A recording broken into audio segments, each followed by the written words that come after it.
السلام علیکم ورحمۃ اللہ وبرکاتہ۔ بسم اللہ الرحمن الرحیم۔ مولایا صلی وسلم دائما ابدا علی حبیبک خیر الخلق کلہم۔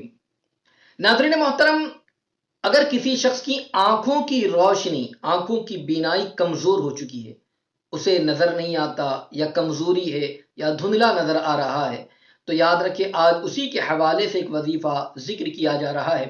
اگر کوئی بندہ بتائے گئے طریقے پر عمل کرے، انشاءاللہ العظیم اللہ تبارک و تعالی کرم فرما دے گا۔ آنکھوں کی بیماری، آنکھوں کے پرابلمز، آنکھوں کی پریشانی، نظر کی کمزوری انشاءاللہ دور ہو جائے گی۔ آئیے وظیفہ اور اس کا طریقہ عرض کروں اس سے پہلے گزارش کروں گا کہ اگر ابھی تک آپ نے ہمارے چینل کو سبسکرائب نہیں کیا تو آپ ابھی ہمارے چینل کو سبسکرائب کر دیں اور بیل بٹن دبانا نہ بھولیں، تاکہ ہماری آنے والی ہر نئی اسلامی اور روحانی ویڈیو کی نوٹیفیکیشن سب سے پہلے آپ تک پہنچے۔ آئی بٹن پر بھی کلک کر دیں تاکہ اس سے پہلے جو وظائف بیان کیے گئے ہیں اسے بھی پڑھ کر اس کی برکتوں سے مالا مال ہو۔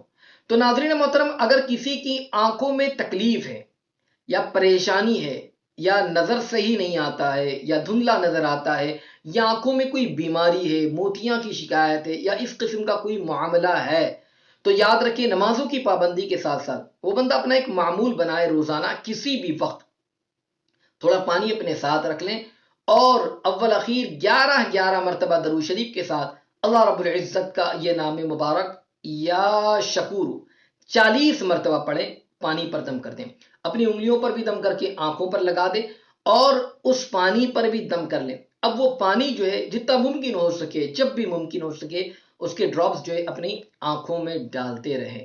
اس طریقے سے وہ عمل کریں، انشاءاللہ العظیم اللہ رب العزت نے چاہا تو اگر آنکھوں کی روشنی جو کمزور ہو گئی ہے، نظر نہیں آتا یا کمزوری سی محسوس ہوتی ہے نظروں میں، تو انشاءاللہ اس کی برکت سے وہ دور ہوں گی، آنکھوں کی روشنی بڑھے گی، انشاءاللہ العظیم یہ بیماری آنکھوں کی ختم ہو جائے گی۔ روز اپنا معمول بنائیں، انشاءاللہ اس کی برکتیں حاصل ہوں گی۔ اللہ تعالیٰ ہم تمام کو اپنے اس نام مبارکہ کی برکتوں سے مالا مال فرمائے، آمین۔ السلام علیکم ورحمۃ اللہ وبرکاتہ۔